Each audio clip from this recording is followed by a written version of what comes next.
Adila dan Kiki TVR Parlemen melaporkan. Ya, kita beralih ke informasi selanjutnya yang datang dari Komisi 10 DPR RI yang menilai program Indonesia Pintar ini berperan penting untuk keberlanjutan pendidikan generasi bangsa dan juga mencegah adanya anak yang putus sekolah. Komisi 10 DPR RI mendorong Kementerian Pendidikan, Kebudayaan, Riset, dan Teknologi atau Kemendikbudristek agar mengelola dan mendistribusikan anggaran yang dialokasikan untuk program Indonesia Pintar atau PIP sebesar 13 triliun rupiah dengan baik dan efisien. Menurut Andreas Hugo Pereira, program Indonesia Pintar penting untuk keberlanjutan pendidikan generasi bangsa. Berdasarkan survei, saat ini anak usia 7-18 tahun yang tidak bersekolah mencapai 4 juta anak. Keterbatasan ekonomi dinilai menjadi salah satu faktor utama tingginya angka tersebut. Oleh karena itu, Andreas meminta Kemendikbudristek berkoordinasi dengan kementerian dan lembaga negara lainnya dalam mengelola dan mendistribusikan dana PIP secara efektif agar tepat sasaran. Program pemerintah untuk lama belajar 12 tahun. Dan PIP ini sangat-sangat membantu untuk meningkatkan lama belajar dan memberantas putus sekolah. Mengapa saya katakan seperti itu? Karena apa yang kami alami di lapangan, seringkali anak-anak itu putus sekolah karena hal-hal yang sederhana. Tidak ada seragam atau belum punya seragam. Dan mereka disuruh pulang oleh gurunya ke rumah. Satu hari dia lapor ke orang tuanya belum ada uang. Padahal harga seragam itu 125.000 yang bisa diatasi dengan PIP. Hari kedua orang tuanya bilang belum ada uang. Hari ketiga, hari keempat, 1 minggu hilang terus dia. Akhirnya putus sekolah. Nah, ini fakta-fakta seperti ini banyak terjadi di daerah-daerah gitu. PIP adalah program yang dibuat oleh Kemendikbudristek sebagai upaya memberikan bantuan keuangan bagi peserta didik yang membutuhkan agar terhindar dari putus sekolah. Andini dan Rian TVR Parlemen melaporkan. Pemirsa, kita akhiri berita TVR 17 hari ini dari Komisi 2 DPR RI yang berharap revisi Undang-Undang Aparatur Sipil Negara dapat menyelesaikan persoalan tenaga honorer yang menumpuk. Revisi Undang-Undang ASN akan segera dirampungkan untuk menata ulang kelembagaan ASN serta menyelesaikan persoalan tenaga honorer, khususnya terkait kesejahteraan mereka. Anggota Komisi 2 DPR RI Endro Suswantoro Yahman menyampaikan, revisi Undang-Undang ASN menitik beratkan pada beberapa hal, di antaranya kelembagaan ASN, pemisahan PNS, P3K dan honorer, serta peningkatan produktivitas dan kinerja ASN. RUU ini masih bersifat umum dan akan diatur lebih detail melalui peraturan pemerintah setelah undang-undang tersebut dievaluasi pada akhir tahun 2024 nanti. Di dalam undang-undang ini kan masih bersifat umum. Nanti akan dituangkan dalam bentuk peraturan pemerintah. Dalam waktu dekat setelah ini disahkan, PP itu akan keluar pengaturannya seperti apa. Dan ini kan penataannya sampai Desember, diberi waktu Desember 2024. Kita melakukan evaluasi dan juga menyusun peraturan pemerintah tentang penataan honorer ini seperti apa langsung ke P3K atau P3K paruh waktu dan sebagainya, itu nanti akan kita bahas antara pemerintah dengan DPR. Salah satu fokus dalam revisi Undang-Undang ASN ini adalah untuk menyelesaikan persoalan tenaga honorer yang menumpuk sehingga menghambat para lulusan baru yang ingin mencari kerja. Idealnya, seleksi ASN dilakukan rutin setiap tahun agar regenerasi berjalan dengan baik. Selain itu, analisis terhadap kebutuhan pegawai juga harus dilakukan secara cermat agar pengadaannya sesuai dengan kebutuhan instansi. Ferdian dan Teddy TVR Parlemen melaporkan. Pemirsa, pemberian penyertaan modal negara atau PMN seyogyanya ini harus sesuai dengan asas peraturan perundang-undangan, yaitu Badan Usaha Milik Negara atau BUMN yang mampu memberi manfaat kepada negara dan juga masyarakat. Informasinya akan kami hadirkan sesaat lagi. Untuk itu tetaplah bersama kami di TVR 17.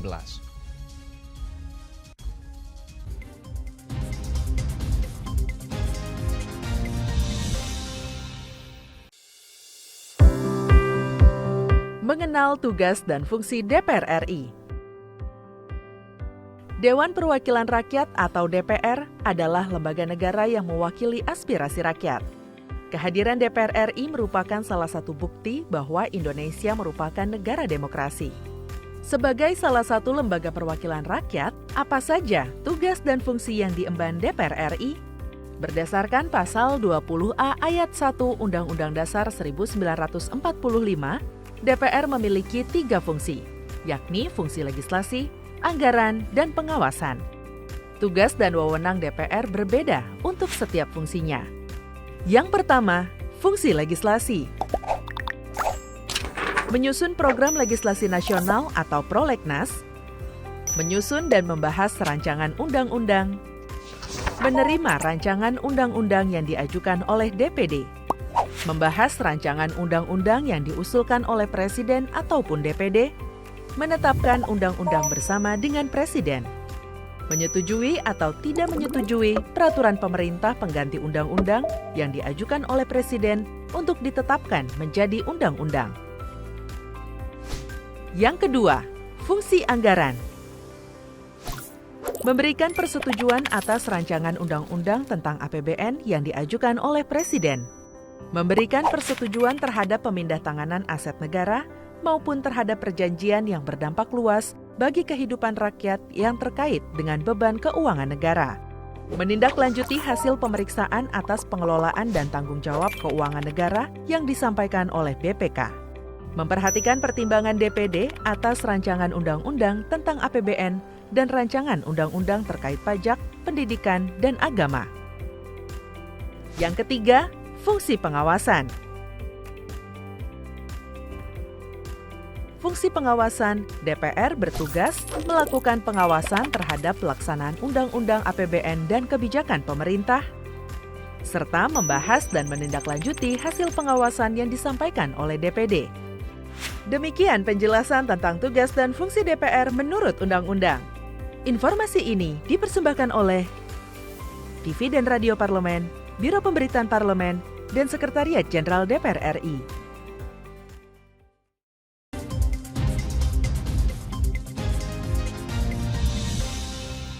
Terima kasih Anda masih menyaksikan TVR 17 bersama dengan saya Subki Abdul. DPR RI berharap PMN yang diberikan kepada BUMN ini harus dapat memberikan dorongan pertumbuhan dan juga memberikan keuntungan bagi negara.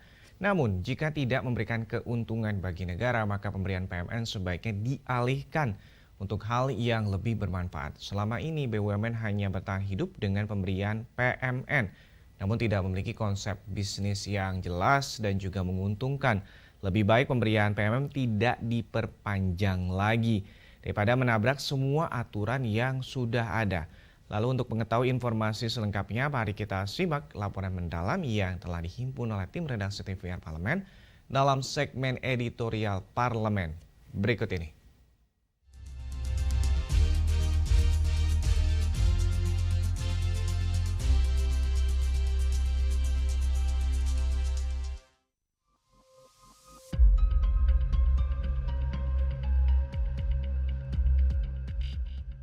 Sejak tahun 2018, pemerintah telah mengalokasikan ratusan triliun rupiah dalam bentuk penyertaan modal negara atau PMN kepada BUMN.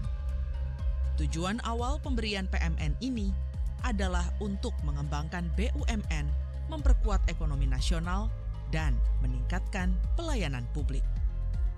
Namun, hingga saat ini, pertanyaan yang patut diajukan adalah, mengapa investasi besar ini belum memberikan hasil yang signifikan bagi negara? Setiap tahun pemerintah mengalokasikan anggaran pembiayaan investasi kepada BUMN. Berdasarkan data dari Nota Keuangan, pada tahun 2018, pembiayaan investasi atau PMN kepada BUMN hanya berjumlah 3,6 triliun rupiah. PMN yang digelontorkan terus meningkat setiap tahunnya, hingga mencapai 71 triliun rupiah pada tahun 2021, meski menurun di tahun-tahun berikutnya. Sementara itu, dalam rapat kerja dengan Komisi 11 DPR RI pada September 2023, Menteri Keuangan Sri Mulyani menyampaikan penambahan PMN dalam APBN 2023 dan RAPBN 2024 kepada sejumlah BUMN. Penambahan PMN dalam bentuk tunai sebesar Rp42,8 triliun di APBN 2023 diberikan kepada 5 BUMN, yaitu PT Hutama Karya, PT Perusahaan Listrik Negara atau PLN, PT Sarana Multigria Finansial, PT Land Industri, dan Airnav Indonesia. Sedangkan dalam RAPBN 2024, PT Hutama Karya direncanakan menerima PMN sebesar Rp18,6 triliun, PT Bahana Pembinaan Usaha Indonesia sebesar Rp3,5 triliun, dan PT Wijaya Karya sebesar Rp6 triliun yang akan dicairkan pada triwulan pertama 2024. Pemberian PMN kepada BUMN merupakan instrumen kebijakan yang sah, terutama ketika digunakan untuk mengatasi masalah keuangan atau memperkuat posisi BUMN dalam industri strategis. Namun, dalam kasus di mana PMN belum memberikan hasil yang memadai, harus ada evaluasi yang cermat. Penting untuk dinilai apakah PMN yang diberikan mencapai sasaran yang telah ditetapkan sebelumnya. Jika tidak, perlu ada perubahan strategi yang lebih efektif. BUMN yang mendapat PMN harus diawasi secara ketat untuk memastikan BUMN tersebut benar-benar menguntungkan ekonomi negara. BUMN itu salah satu dalam undang-undang itu adalah memberikan manfaat bagi pemerintah, masyarakat, dan mencari keuntungan. Nah, kalau dia tidak memberikan manfaat, tidak memberikan dorongan pertumbuhan, dan tidak memberikan keuntungan, terus untuk apa kita bertahankan begitu? Tahun ini kita beri. BUMN juga perlu dikelola secara efisien dan profesional. Masalah tata kelola yang buruk dalam beberapa BUMN dapat menghambat pencapaian tujuan investasi PMN. Perlu ada peningkatan dalam tata kelola perusahaan dan kualitas manajemen.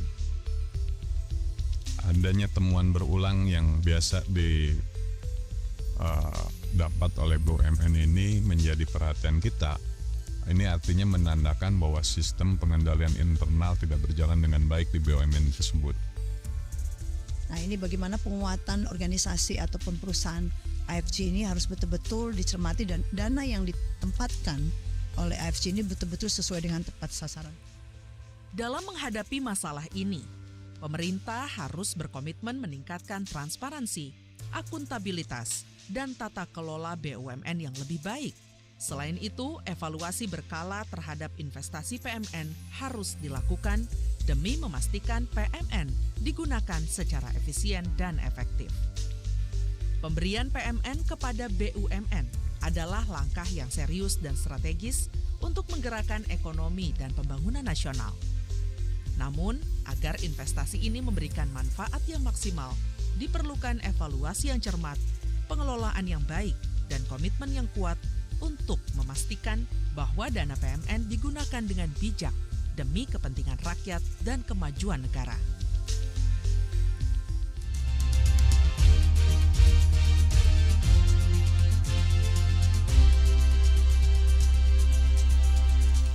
Pemirsa, Badan Usaha Milik Negara atau BUMN khususnya BUMN Karya tengah menjadi sorotan. Sepanjang semester 1 tahun 2023, 5 perusahaan BUMN Karya tercatat memiliki total hutang yang besar. Saksikan informasi selengkapnya. Untuk itu jangan kemana-mana, tetaplah bersama kami dalam TVR 17.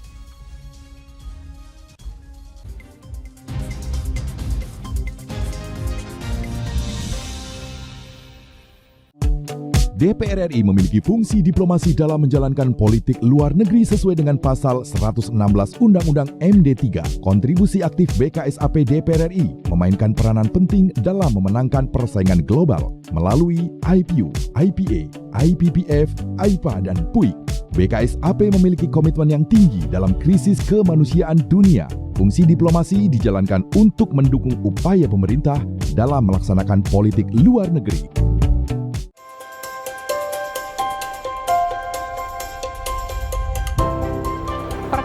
Dalam sejarah Indonesia, tahun 2024 kita mengadakan pemilu serentak, legislatif dan eksekutif baik di tingkat pusat maupun daerah. Catat waktunya, Rabu 14 Februari 2024. Untuk pemilihan legislatif, Anda akan memilih anggota DPD, anggota DPR, anggota DPRD Provinsi, dan anggota DPRD kabupaten atau kota. Selain pemilu legislatif, Anda juga akan memilih presiden dan wakil presiden loh pemirsa. Di bulan November, tepatnya Rabu 27 November 2024, juga akan diadakan pemilihan kepala daerah atau pilkada serentak. Dalam pilkada nanti, Anda akan memilih gubernur dan wakil gubernur, bupati dan wakil bupati, serta wali kota dan wakil wali kota. Nah, pemirsa sudah tahu kan waktunya? Kini saatnya Anda untuk mempersiapkan diri. Kenali calon-calon wakil rakyat dan pemimpin Anda dengan baik.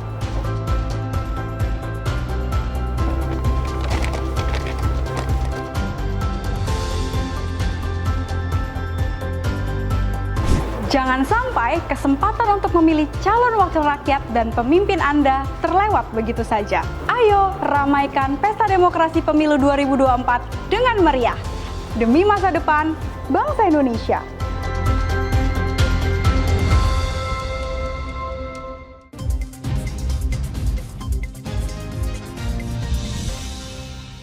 Lagi di TVA 17, hutang BUMN Karya yang tercatat dalam laporan keuangan Bursa Efek Indonesia mencapai 274 triliun rupiah. Sementara hutang BUMN Karya khusus di Bank BUMN mencapai 46,2 triliun rupiah. Anggota Komisi 6 DPR RI Haris Turino menjelaskan sebab membengkaknya hutang BUMN Karya akibat adanya penugasan dari pemerintah. Untuk mengetahui informasi selengkapnya, mari kita simak liputan rekan kami, Nazia Sudirja. Berikut ini. Baik pemirsa TVR Parlemen dimanapun Anda berada, seperti yang diketahui bahwa baru-baru ini BUMN Karya tengah menjadi sorotan publik akibat permasalahan utang yang cukup tinggi. Dan untuk mengetahui seperti apa arah penyelesaian dari masalah ini, saya akan langsung berbincang dengan salah satu anggota dari Komisi 6 DPR RI, yakni Bapak Haris Turino dari fraksi PDI Perjuangan. Baik Pak, terkait dengan masalah BUMN Karya yang tengah menjadi sorotan publik ini, sebenarnya permasalahan ini karena apa nih? Apa karena penugasan dari pemerintah ataukah karena masalah dari manajemennya ini nih Pak? Ya, jadi ini BUMN Karya menjadi isu yang menarik ya. Kita harus sadari bahwa BUMN Karya kita sebelum adanya penugasan ini adalah perusahaan-perusahaan yang sehat. Perusahaan dengan market valuasi sekitar 6-8 triliun, ya, sehat. Nah, tetapi kemudian dengan adanya penugasan ini, perusahaan-perusahaan BUMN Karya sebagian ya, seperti Waskita Wijaya, ini menjadi perusahaan-perusahaan yang besar, tambun dan penyakitan, ya. Katakan seperti Waskita satu contoh, ya. Ini kan sebenarnya bukan, mereka kan kontraktor, bukan pengelola jalan tol.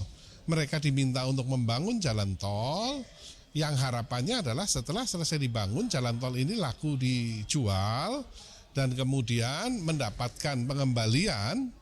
Nah, persoalannya adalah dengan adanya COVID kemarin, trafiknya turun, dan jalan tol ini menjadi tidak laku dijual, sehingga terpaksa Waskita terpaksa harus mengelola jalan tol itu. Sehingga ketika jalan tolnya belum dijual, maka belum bisa untuk membayar hutangnya. Nah, ini menyebabkan perusahaan ini menjadi perusahaan yang heavily debted ya, punya utang yang sangat besar dan akibatnya menyulitkan cash flow dari perusahaan. Akibatnya adalah banyak vendor-vendor dari perusahaan karya ini yang tidak dibayar. Isu ini kita angkat di Komisi 6 dan Pak Erick Thohir sepakat untuk melakukan restrukturisasi. Karena pada intinya adalah tidak boleh pengusaha-pengusaha dirugikan ya, karena mereka selama ini mensuplai BUMN Karya, terpaksa utangnya tidak dibayar, bahkan sudah ulang tahun. Sehingga memang akan dilakukan restru dan akan kemudian dari hasil restru ini nanti pembayaran langsung dari pemerintah kepada para vendor. Kira-kira seperti itu yang terjadi. Nah, untuk dari penugasannya sendiri tadi Bapak bilang banyak penugasan yang akhirnya tidak menghasilkan. Nah, ini kedepannya solusi dari Komisi 6 dan juga mitra terkait BUMN dan sebagainya ini seperti apa terkait dengan pembangunan yang tidak menghasilkan ini Pak? Ya, bukan tidak menghasilkan.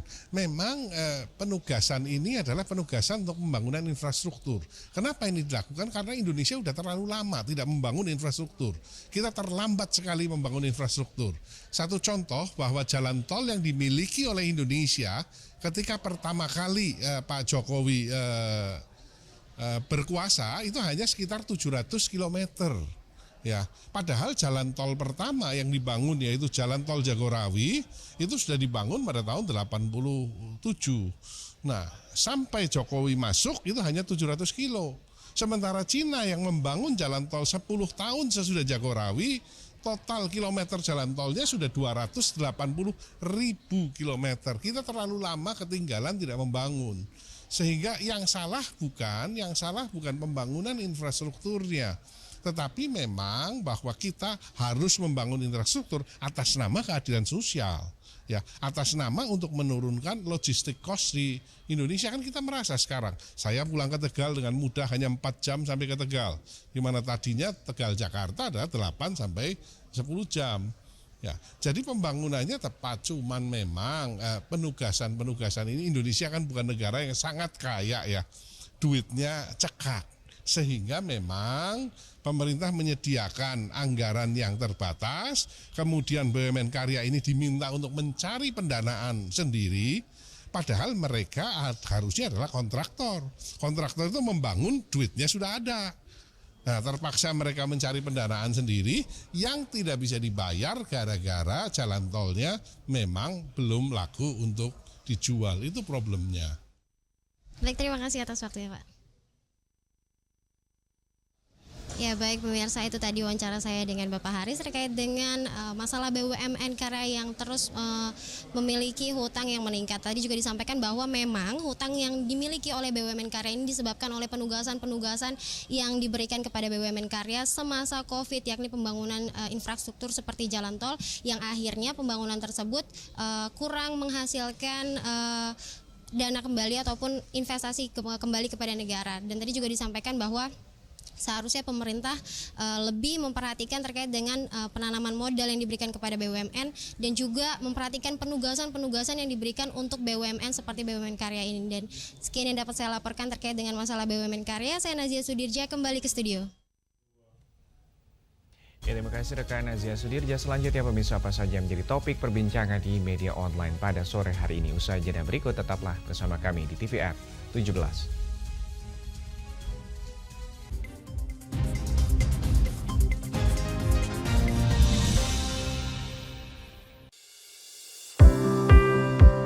Mengenal tugas dan fungsi DPR RI. Dewan Perwakilan Rakyat atau DPR adalah lembaga negara yang mewakili aspirasi rakyat. Kehadiran DPR RI merupakan salah satu bukti bahwa Indonesia merupakan negara demokrasi. Sebagai salah satu lembaga perwakilan rakyat, apa saja tugas dan fungsi yang diemban DPR RI? Berdasarkan pasal 20A ayat 1 Undang-Undang Dasar 1945, DPR memiliki 3 fungsi, yakni fungsi legislasi, anggaran, dan pengawasan. Tugas dan wewenang DPR berbeda untuk setiap fungsinya. Yang pertama, fungsi legislasi. Menyusun program legislasi nasional atau prolegnas, menyusun dan membahas rancangan undang-undang, menerima rancangan undang-undang yang diajukan oleh DPD, membahas rancangan undang-undang yang diusulkan oleh Presiden ataupun DPD, menetapkan undang-undang bersama dengan Presiden, menyetujui atau tidak menyetujui peraturan pemerintah pengganti undang-undang yang diajukan oleh Presiden untuk ditetapkan menjadi undang-undang. Yang kedua, fungsi anggaran. Memberikan persetujuan atas rancangan undang-undang tentang APBN yang diajukan oleh Presiden. Memberikan persetujuan terhadap pemindahntanganan aset negara maupun terhadap perjanjian yang berdampak luas bagi kehidupan rakyat yang terkait dengan beban keuangan negara. Menindaklanjuti hasil pemeriksaan atas pengelolaan dan tanggung jawab keuangan negara yang disampaikan oleh BPK. Memperhatikan pertimbangan DPD atas rancangan undang-undang tentang APBN dan rancangan undang-undang terkait pajak, pendidikan, dan agama. Yang ketiga, fungsi pengawasan. Fungsi pengawasan, DPR bertugas melakukan pengawasan terhadap pelaksanaan Undang-Undang APBN dan kebijakan pemerintah, serta membahas dan menindaklanjuti hasil pengawasan yang disampaikan oleh DPD. Demikian penjelasan tentang tugas dan fungsi DPR menurut Undang-Undang. Informasi ini dipersembahkan oleh TV dan Radio Parlemen, Biro Pemberitaan Parlemen, dan Sekretariat Jenderal DPR RI.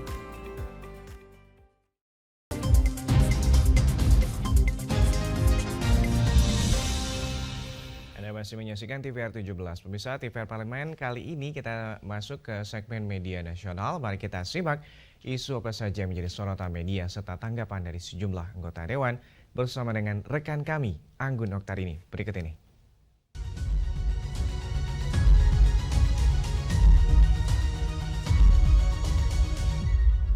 Terima kasih rekan Suki. Dan pemirsa, berita pertama yang menjadi headline di media online ini yang hadir pada hari ini membahas terkait dengan Komisi 5 DPR RI dorong sinergi pemerintah pusat dan Pemda atasi krisis air bersih. Ini kita maksudnya bisa melihat beberapa berita yang muncul ini di media nasional juga di beberapa media online. Wakil Ketua Komisi 5 DPR RI Andi Iwan Darmawan di sini menjelaskan bahwa diperlukannya sinergitas pemerintah pusat dan Pemda dalam menyampaikan langkah jangka panjang guna mengatasi krisis air. Langkah yang dapat dilakukan yaitu melakukan persiapan teknologi pemurnian air, memperluas ruang tampung air dan juga pembangunan bendungan. Dan di sini menyediakan tempat titik suplai air di berbagai daerah yang terdampak dan juga langkah lainnya yang dapat dilakukan pemerintah. Selain itu, ada pembahasan dari Iwan Aras juga menyoroti dampak negatif dari krisis air bersih. Ketidakstabilan pasokan air dinilai dapat mengganggu produksi pertanian. Pemirsa, mengurangi hasil panen di sini juga dan meningkatkan harga makanan yang pada akhirnya berdampak pada ketahanan pangan masyarakat. Ya, ini memang efeknya seperti domino di mana kekurangannya subsidi air bersih ataupun keberadaan air bersih ini mempengaruhi berbagai aspek. Pemirsa, kita beralih ke berita selanjutnya yang dibahas di beberapa media. Ini kita bisa lihat bersama berita selanjutnya yang menjadi headline di media online yaitu dukungan maksud kami Gen Z jadi pemimpin muda dan tangguh. DPR RI terima kunjungan 100 ketua OSIS Indonesia. Ini dari Ketua DPR RI Dr. Honoris Causa Puan Maharani menerima kunjungan resmi 100 ketua OSIS SMA terbaik se-Indonesia yang tergabung dalam Indonesia Student Leadership Champ Universitas Indonesia tahun 2023. Pemirsa, pertemuan ini dinilai positif karena generasi Z memiliki potensi menjadi pemimpin muda yang tangguh. Dan di sini Puan menegaskan bahwanya di sini DPR RI mendukung para pemuda untuk bisa mengenal dan menyerap wawasan yang lebih baik tentang bagaimana lembaga legislatif bekerja untuk berkontribusi bagi kesejahteraan masyarakat Indonesia. Nah, wawasan tersebut diperlukan oleh Gen Z sebagai penerus estafet kepemimpinan bangsa. Puan pun juga mengingatkan generasi muda bangsa untuk tetap semangat belajar dan aktif di berbagai kegiatan yang positif. Pemirsa, jika kita melihat rangkaian berita yang memang hadir di media online ini, yang pertama mengenai Komisi 5 DPR RI dorong sinergitas pemerintah pusat dan juga Pemda atasi krisis air bersih serta dukungan generasi Z jadi pemimpin muda dan tangguh. DPR RI terima kunjungan 100 ketua OSIS ini menjadi hal yang memang harus menjadi sorotan dari masyarakat Indonesia yang muncul pada topik tema pada hari ini. Kembali ke rekan Uki.